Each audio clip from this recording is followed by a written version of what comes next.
5일. 우리는 매우 편리한 시대에 살고 있다.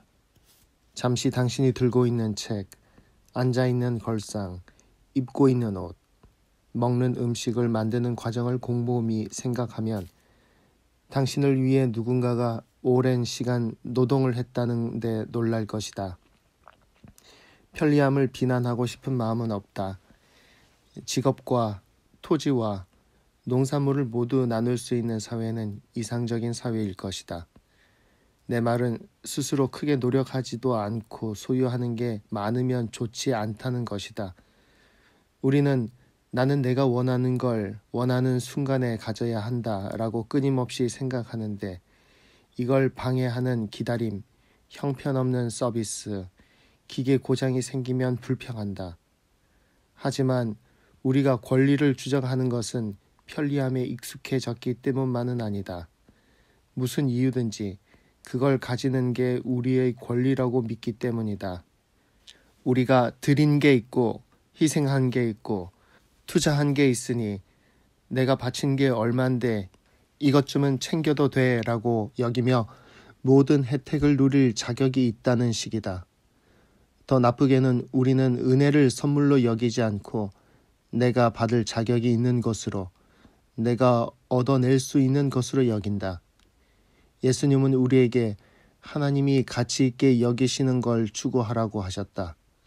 나아가 하나님이 우리의 쓸 것을 주실 테니 아무런 걱정하지 말고 하나님 나라의 일에 매진하라고 하셨다.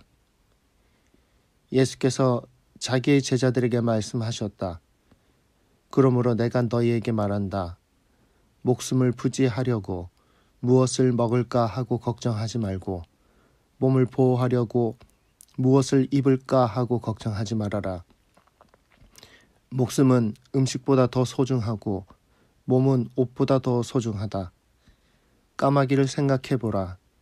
까마귀는 씨를 뿌리지도 않고 거두지도 않고 또 그들에게는 곡간이나 창고도 없다. 그러나 하나님께서 그들을 먹여주신다. 너희는 새보다 훨씬 더 귀하지 않느냐?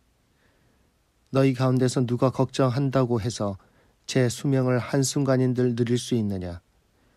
너희가 지극히 작은 일도 못하면서 어찌하여 다른 일들을 걱정하느냐?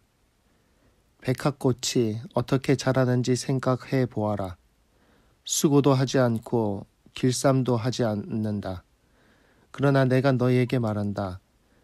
자기의 온갖 영화를 차려입은 솔로몬도 이 꽃 하나만큼 차려입지 못하였다. 믿음이 적은 사람들아, 오늘 들에 있다가 내일 아궁이에 들어갈 풀도 하나님께서 그와 같이 입히시거든. 하물며 너희야 더 잘 입히지 않으시겠느냐. 그러므로 너희는 무엇을 먹을까, 무엇을 마실까 하고 찾지 말고 염려하지 말아라. 이런 것은 다 이방 사람들이 추구하는 것이다. 너희 아버지께서는 이런 것이 너희에게 필요하다는 것을 아신다. 그러므로 너희는 그의 나라를 구하여라. 그리하면 이런 것들을 너희에게 더하여 주실 것이다. 누가복음 12장 22절에서 31절.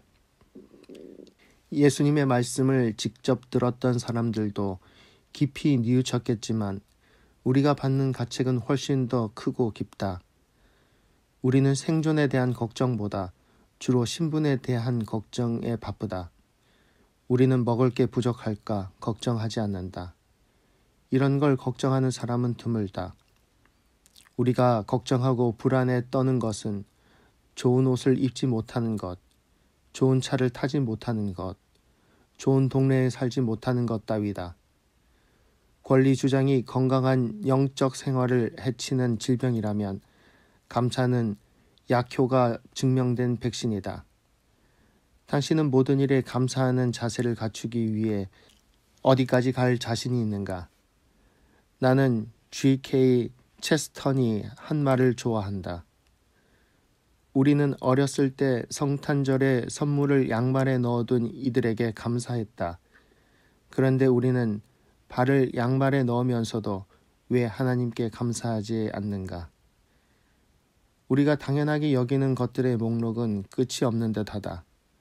갓 구운 빵, 사각사각 씹히는 사과, 창으로 비치는 따뜻한 햇살, 친구의 다정한 손길, 기쁨의 재회, 식수, 교통수단, 직업, 가족, 친구, 모든 숨결은 선물이다. 우리의 몸에 있는 피가 끊임없이 혈관을 도는 것도, 우리가 걷고 뛰고 말하고 노래하고 춤추는 것도 모두 기적이다. 우리가 이런 축복을 받아 감사하는 것에 하나님이 실증을 내실까? 천만에. 우리가 어떻게 하나님께 감사의 말을 충분히 할 수 있을까? 시편의 시인은 감사의 말을 쉬지 않고 되풀이한다. 우리도 마땅히 그래야 한다. 주님께 감사하여라. 그는 선하시며 그 인자하심이 영원하다. 모든 신들 가운데 가장 크신 하나님께 감사하라. 그의 인자하심이 영원하다. 모든 주 가운데 가장 크신 주님께 감사하여라. 그 인자하심이 영원하다. 홀로 큰 기적을 일으키신 분께 감사하여라. 그 인자하심이 영원하다. 지혜로 하늘을 만드신 분께 감사하여라. 그 인자하심이 영원하다. 물 위에 땅을 펴놓으신 분께 감사하여라. 그 인자하심이 영원하다. 큰 빛들을 지으신 분께 감사하여라. 그 인자하심이 영원하다. 낮을 다스릴 해를 지으신 분께 감사하여라. 그 인자하심이 영원하다. 밤을 다스릴 달과 별을 지으신 분께 감사하여라. 그 인자하심이 영원하다. 시편 136편 1절에서 9절. 오늘 나와 함께 실험해보자. 종이를 하나 펼쳐놓고 감사의 말을 적어보라. 오늘 당신이 받은 축복을 열거해보라. 크고 작은 복이 있을 것이다. 하나님은 오늘 당신에게 86,400초라는 시간을 선물로 주셨다. 하나님께 감사하는데 이 시간을 모두 활용하도록 하자. 기도. 하나님, 우리가 하나님께 받은 게 무척 많습니다. 하나님은 축복을 선물로 주시는데도 우리는 그걸 당연하게 여길 뿐 아니라 하나님께 감사하는 것조차 자주 잊어버립니다. 우리에게 감사의 마음을 허락해 주시고 나눔과 베품의 길로 인도해 주세요.